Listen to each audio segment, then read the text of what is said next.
നമസ്കാരം കൂട്ടുകാരെ.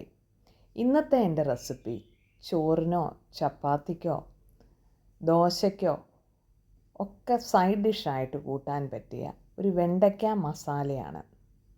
വെസ്റ്റേൺ നാടൻ റെസിപ്പിയിലേക്ക് എല്ലാവർക്കും സ്വാഗതം. എല്ലാവർക്കും ന്യൂ ഇയറിൻ്റെ എല്ലാ ഭാവുകങ്ങളും നേരുന്നു.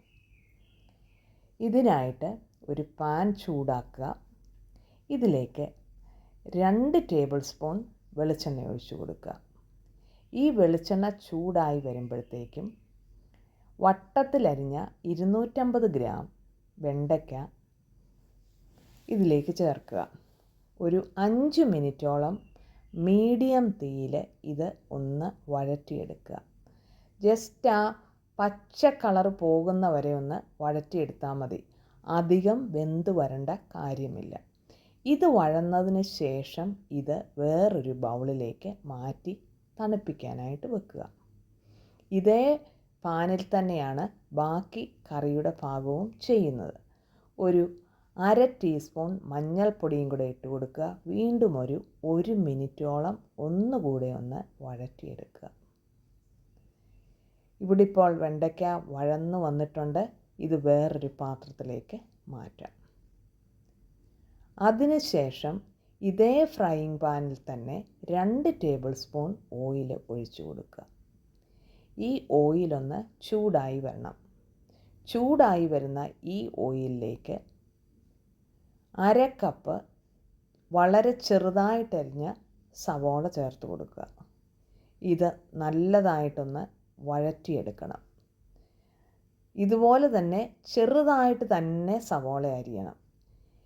എരിവിനായിട്ട് 2 പച്ചമുളക്, പിന്നെ ഈ മസാലയിലേക്ക് 2 ടേബിൾ സ്പൂൺ ഇഞ്ചി ചെറുതായിട്ടരിഞ്ഞതും 1 ടേബിൾ സ്പൂൺ വെളുത്തുള്ളി ചെറുതായിട്ടരിഞ്ഞതും കൂടെ ചേർക്കുക.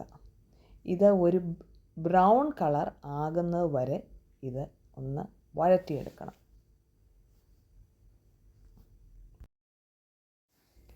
കറിക്ക് ആവശ്യത്തിന് വേണ്ട ഉപ്പും കൂടെ ചേർത്ത് കൊടുക്കാം. വീണ്ടും ഒന്നുകൂടെ വഴറ്റുക. അതിനുശേഷം തീയെ ഏറ്റവും ലോ ഹീറ്റിലേക്കാക്കുക. കൂടാതെ തന്നെ കുറച്ച് പൊടികളും കൂടി ഇതിലേക്ക് ചേർക്കാനായിട്ടുണ്ട്.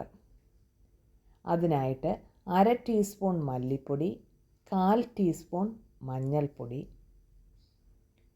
1 ടേബിൾ സ്പൂൺ കാശ്മീരി മുളക് പൊടി. ഇത്ര ഐറ്റംസ് കൂടെ ചേർത്തിട്ട് ആ ലോ ഹീറ്റിൽ തന്നെ വഴറ്റിയെടുക്കണം. 1/4 ടീസ്പൂൺ ഗരം മസാലയും കൂടെ ചേർത്ത് കൊടുക്കാം. ഇതൊരു ലോ ഹീറ്റിൽ വീണ്ടും ഒന്ന് വഴറ്റി പച്ചമണം പോകുന്നത് വരെ വഴറ്റിയെടുക്കണം. ഞാനിവിടെ എക്സ്ട്രാ ഓയിൽ ഉപയോഗിക്കുന്നില്ല. എണ്ണ കൂടുതൽ വേണ്ടവർക്ക് ചേർക്കാവുന്നതാണ്.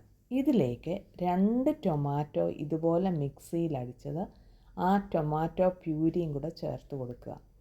വീണ്ടും നല്ലതായിട്ട് ഈ എല്ലാ ഐറ്റംസും കൂടെ ഒന്ന് ഇളക്കിയെടുക്കുക. ആ ടൊമാറ്റോയും മസാലയും എല്ലാം കൂടെ നല്ലതായിട്ട് മിക്സ് ചെയ്ത് വരണം. ഇത് ഒരു 5 മിനിറ്റോളം അടച്ചു വെച്ച് വേവിക്കാം. ആ ടൊമാറ്റോ പ്യൂരി ചേർത്തതും കൊണ്ട് അതിൽ ആവശ്യത്തിന് വെള്ളമുണ്ട്. എക്സ്ട്രാ വെള്ളം ഒഴിച്ചു കൊടുക്കേണ്ട കാര്യമില്ല. ഒത്തിരി ചാറുള്ള കറിയല്ല, കുഴഞ്ഞിരിക്കുന്ന ഒരു മസാലക്കറിയാണിത്. ഇവിടെ ഇപ്പം ടൊമാറ്റോ മസാലയായിട്ട് നല്ലതായിട്ട് ചേർന്ന് വന്നിട്ടുണ്ട്.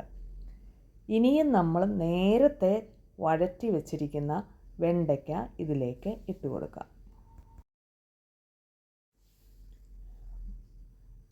വെണ്ടയ്ക്ക നല്ലതായിട്ടൊന്ന് ഇളക്കുക. എന്നിട്ട് ഒരു 5 മിനിറ്റോളം ഒരു ലോ ഹീറ്റിൽ ഒന്ന് അടച്ചു വെച്ച് വേവിക്കാം.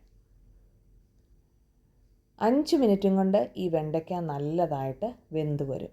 വെന്തതിന് ശേഷം ഇത് അടപ്പ് തുറന്നതിന് ശേഷം ഇതിലേക്ക് ഒരു ഇൻഗ്രീഡിയൻറ്റും കൂടെ ചേർക്കാനുണ്ട്. അത് നല്ല പുളിയില്ലാത്ത തൈരാണ്. കംപ്ലീറ്റായിട്ട് സ്റ്റൗവ് ഓഫ് ചെയ്യണം, അല്ലെങ്കിൽ തൈര് പിരിഞ്ഞു പോകും. സ്റ്റൗ കംപ്ലീറ്റായിട്ട് ഓഫ് ചെയ്തിട്ടുണ്ട്. ഒന്ന് ചെറിയ ചൂടിൽ, ആ പാത്രത്തിൻ്റെ ചൂട് മതി, ഇതിലേക്ക് ഈ 1/4 കപ്പ് അധികം പുളിയില്ലാത്ത തൈരും കൂടെ ചേർത്ത് കൊടുക്കുക. എല്ലാം കൂടി ഒന്നുകൂടെ ഒന്ന് ഇളക്കിയെടുക്കുക. വളരെ രുചിയേറിയ ഒരു കറിയാണിത്. ഈ വീഡിയോ നിങ്ങൾക്ക് ഇഷ്ടപ്പെട്ടാൽ ഒരു ലൈക്ക് തരാൻ മറക്കരുതേ കൂട്ടുകാരെ. ആദ്യമായിട്ട് കാണുന്നവർ ഒന്ന് സബ്സ്ക്രൈബ് ചെയ്ത് സപ്പോർട്ട് ചെയ്യുക. ഫ്രണ്ട്സിലേക്കും കൂടെ ഒന്ന് എത്തിച്ചു കൊടുക്കുക. Thanks for watching. Signing off Shiny Thomas. ഉടനെ തന്നെ അടുത്ത വീഡിയോയുമായിട്ട് നിങ്ങളുടെ അരികിലേക്ക് എത്തുന്നതായിരിക്കും. Thank you.